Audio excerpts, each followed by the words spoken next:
Muito bem, Chico Holanda. E aí, o ministro Alexandre fez um trocadilho ali, né? Até tratou com um certo humor a questão, mas ele me parece que ele tem uma posição firme em relação a essa questão, principalmente da regulação das redes sociais. Bem, o Alexandre de Moraes, todo mundo tem visto e acompanhado, tá? Inclusive ele faz parte do grupo que deu o golpe no país, né? Que tiraram um condenado da cadeia para poder virar presidente, então ele fez parte disso. E mais ainda... Você acha que isso foi um golpe, Chico? Não?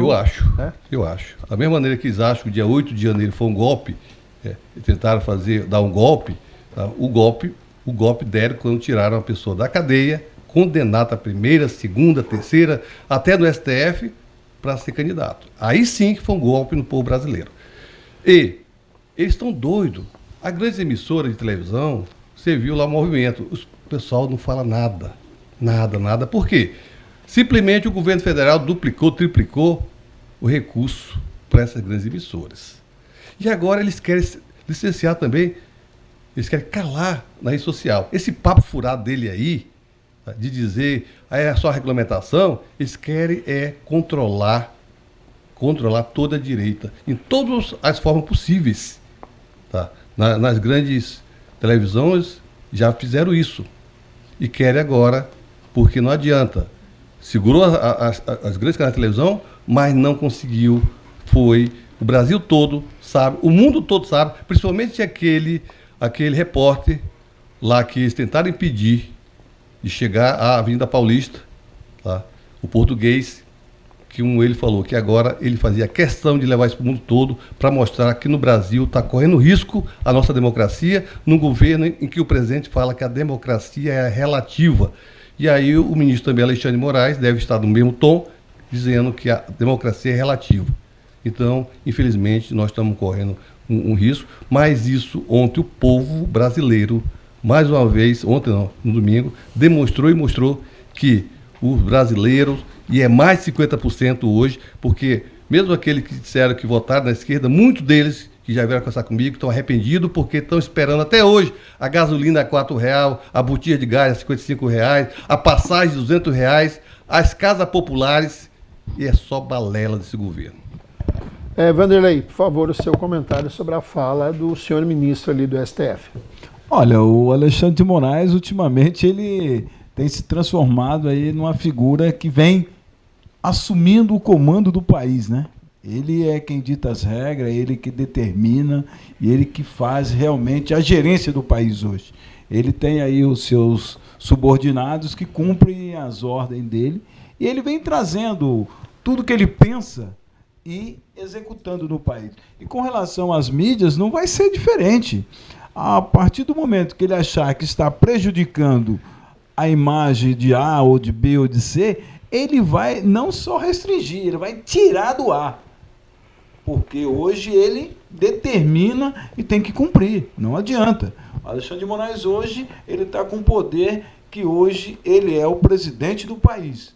Tudo que ele determina acontece. Então, quando ele faz um trocadilho desse aí, não pode baixar a guarda que nem o Bambam para o Popó, é porque ele tem certeza do que ele está falando.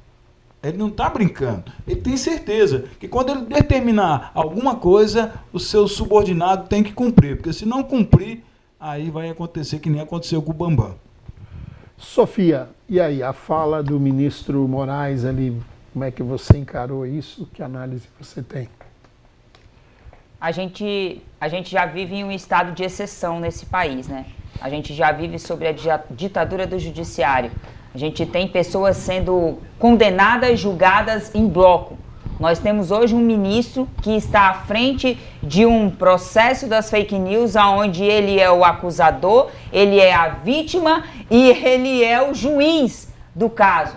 Você não pode mais achar que isso aqui é uma democracia. E quando ele usa uma fala chula, esdrúxula, num evento, você já tem certeza que esse país virou uma palhaçada há muito tempo.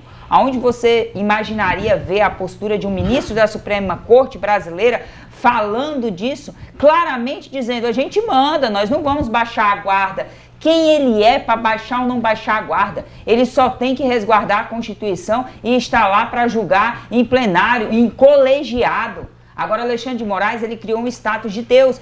Mas essa análise que ele faz, esse comparativo entre Bambam e Popó, ele acertou nisso, Cícero.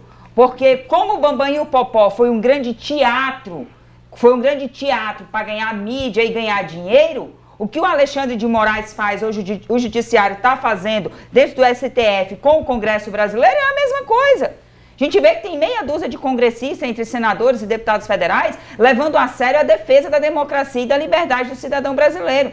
Enquanto a grande maioria do Congresso insiste em fortalecer o poder do Alexandre de Moraes e do STF, tirando a autonomia da nação.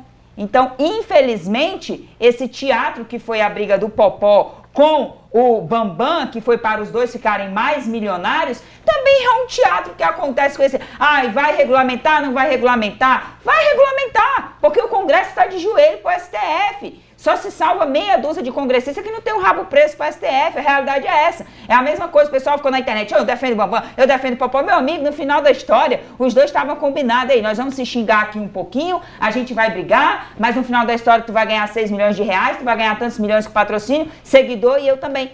É a mesma coisa. Ele fez uma análise correta.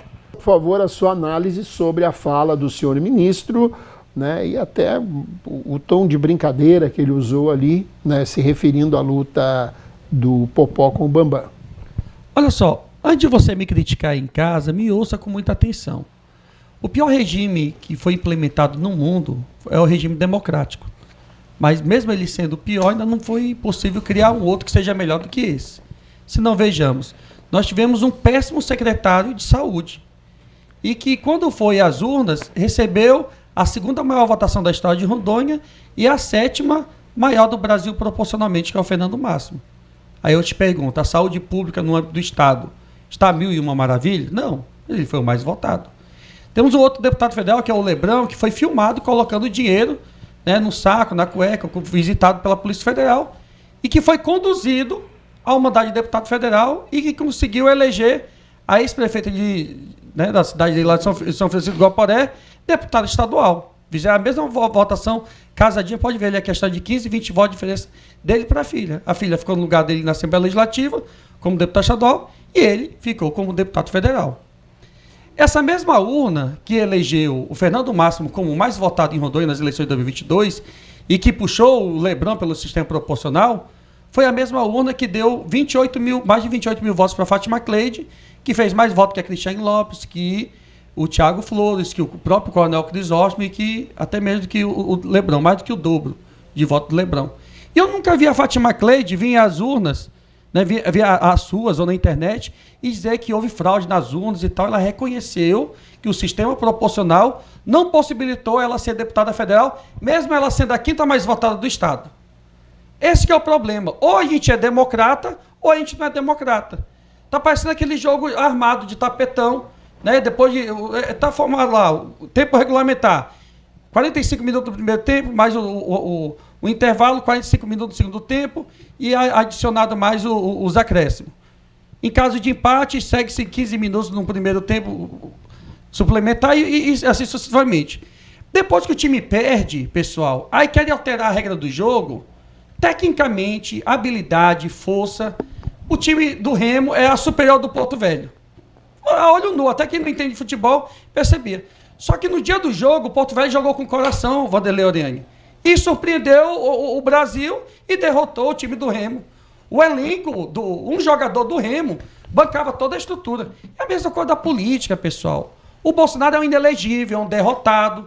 Agora é muito cômodo vir aqui em Rondônia, no Amapá, em Roraima, em alguns estados aqui que tem menor densidade eleitoral, que são simpáticos ao Bolsonaro, e dizer, o Bolsonaro é o meu mito, o Bolsonaro é meu senhor, o Bolsonaro é o rei, é o maior líder. Ele não é um líder nada. O Bolsonaro, ele é, no futebol brasileiro, o Vasco da Gama, um eterno vice, ele perdeu.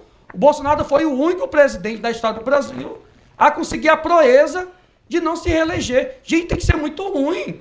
A Dilma Rousseff, que tanto criticou ela desbancou a S. Neves. E foi reeleito, todo mundo, Lula foi reeleito, Fernando Henrique foi eleito. Esse negócio de conspiração, que as instituições democráticas, a ABIN, o COAF, a Polícia Federal, os órgãos de controle e fiscalização, a Advocacia Geral da União, a Controladoria Geral da União, a Polícia Federal, está tendo um complô do universo, de todas as galáxias, em vez do Bolsonaro. O Bolsonaro é um boca podre, falou demais e perdeu para o presidiário. O Lula foi às ruas. Ah, não pode. Pede pro Lula ir nas ruas e trazer o. Por que ele vai trazer o povo? Se ele está viajando para Janja de avião na primeira classe, tomando vinho importado. Está tomando vinho importado. Não é nervoso. Gente, a gente tem que parar de ser retardado. Eu vou falar aqui uma coisa para você aqui. Ó. No universo de 30 milhões de habitantes em São Paulo, mobilizaram ali 300 mil pessoas. É como se nós fôssemos... Já está aumentando. Não, tá bom. Que seja 1 milhão de pessoas. Pronto, assim, os bolsonaristas se sentirem bem. No universo de 20 milhões de eleitores, 1 milhão de pessoas, vamos supor que todo mundo ali de São Paulo, foi às urnas e pediu o Bolsonaro no poder. E para ele ser inocentado.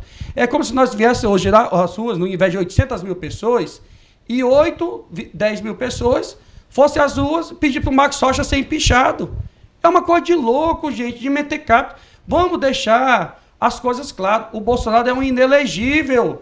E essa demonstração de força dele demonstrou que... E outra... Todo aquele que ia tentar contra a democracia vai levar a pior. Mauro Cid, cadê o Roberto Jefferson? Cadê o cabeça de castanho do Daniel Silveira? Ex-cobrador de ônibus, cabo da Polícia Militar do Rio de Janeiro, salário nas alturas, verba indenizatória, emenda parlamentar, a mulher nomeada lá no Butantan ganhando 20 mil reais, vai fazer palhaçada com o Xandão. Xandão arrebentou o cara. Está na cadeia, magro, desconfigurado. O Bolsonaro fica falando que levou a população para a rua da Avenida Paulista. Por que ele levou os filhos dele? Pediu para os filhos dele ficar em casa.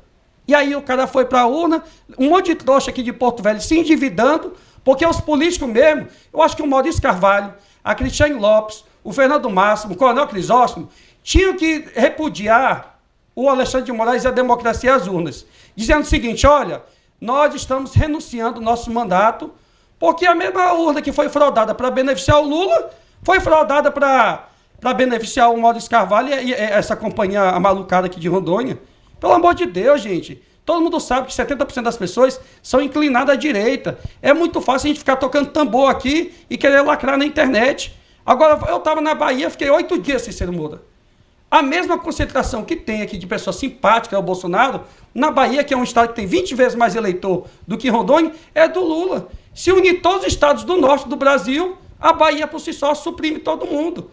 Então a gente tem que respeitar a democracia. O Alexandre de Moraes fez essa fala aí, essa analogia do Popó com o Bambam, num ambiente acadêmico. Dentro de uma universidade, não há censura prévia. Eu acho que se alguém quiser frear as falas dos ministros da STF, propõe um projeto de lei que proíba ministro do STF de dar entrevista, fazer comentário tendencioso e pare com esse tipo de coisa. Enquanto isso não fizer, a direita vai ficar passando vergonha o tempo todo. Rapaz, isso está virando moda, né? Porque agora que ouvindo aqui atentamente o nosso companheiro Samuel, no ambiente acadêmico, perdeu, mané. Agora é... Isso é o ministro da nossa Suprema Corte, Vanderlei. Exato. Quando você falou na questão acadêmica, aí eu me toquei. Só ficou devendo, rapaz, o ministro Fachin, que esteve aqui inaugurando a Faculdade Católica, ele não teve nenhuma dessas posicionamento, né? Ok, pode ir. Veja só, minha senhora, como é que a esquerda, chamando nós da direita, de tanto adjetivo. Agora, o líder maior dele, que a semana passada disse o seguinte, não vote mentiroso, não vote nisso, não vote naquilo, que é um imbecil, ele chamou vocês, 60 milhões de eleitores, de imbecil, que votaram no imbecil maior. Ele que é o grande imbecil, que chegou e ele mesmo, semana passada, veio com essa conversa fiada. E aqui a gente vê, lógico, Samuel, você faz parte do time. Ele, o teu preço de estimação, lhe chamou, não foi eu não. Ele chamou, semana passada, de imbecil as pessoas que votam em mentiroso. E o maior mentiroso da história republicana desse país se chama Lula. Muito bem. Sofia, só para a gente encerrar esse assunto, porque eu sei que você acompanhou atentamente, né? Realmente foi um ato pacífico, conforme o Bolsonaro pediu, né? Não houve faixa, não houve nada, ninguém ofendeu, só que chamou a atenção a ausência dos filhos, né? Dos filhos do Bolsonaro num evento onde não teve agressão a ninguém. Fora o discurso que eu entendo destrambelhado do Malafaia, naquele estilo dele, mas eu acho que o Bolsonaro não saiu das 4 linhas, digamos assim. Na realidade, eu senti a ausência de apenas um filho do Bolsonaro. O Flávio estava na manifestação, o filho mais novo do Bolsonaro, eu esqueci o nome dele, aquele Carlos. Não. Ele tem um mais novo, um magrinho. O Renan. O Renan estava na manifestação, o Eduardo estava no CEPAC, em Washington, nos Estados Unidos, discursou. No dia da manifestação ele estava fazendo discurso. Foi o mesmo dia que o Trump fez um discurso, que o Milley fez discurso. Entre o discurso de Trump e Milley foi o Eduardo Bolsonaro, né, dizendo para o mundo o que acontece hoje no Brasil. Então, o único filho do Bolsonaro que não estava na manifestação era o Carlos. Corrigindo, Sofia, a ausência que eu me refiro é esse apoio ao pai que sempre foi tão veemente nas ações do Bolsonaro. Não me parece que teve isso. Teve sim. É porque vocês não acompanham, Cícero, como a gente da direita acompanha. Mas teve chamamento, teve vídeo, teve divulgação em rede social, só que não era um evento político para dar visibilidade aos filhos. Era um evento para que, se fosse falado ao eleitorado, ao público de direita, falou Michele, falou Nicolas, falou Gustavo, falou Malafaia, falou Bolsonaro, né? E se falasse Michele, Bolsonaro e os filhos do Bolsonaro, tudo ia virar um evento só familiar ali. Então, o Eduardo estava nos Estados Unidos, mostrando para o mundo o que acontece nessa democracia relativa. Como é que é o nome do senador? O filho do Bolsonaro, senador, esqueci o nome dele. O Flávio? O Flávio estava lá no evento. O Carlos também? O Carlos não estava. Não, o Carlos eu não vi, nem ele, nem o Eduardo. mas eu estava. A metade dos filhos foi, a outra metade não foi, né? As metade dos filhos do Lula nunca aparecem em canto nenhum, né? Vive curtindo. Antigamente eles limpavam bosta de elefante. E agora estão bilionários aí pelo mundo só curtindo com o nosso dinheiro.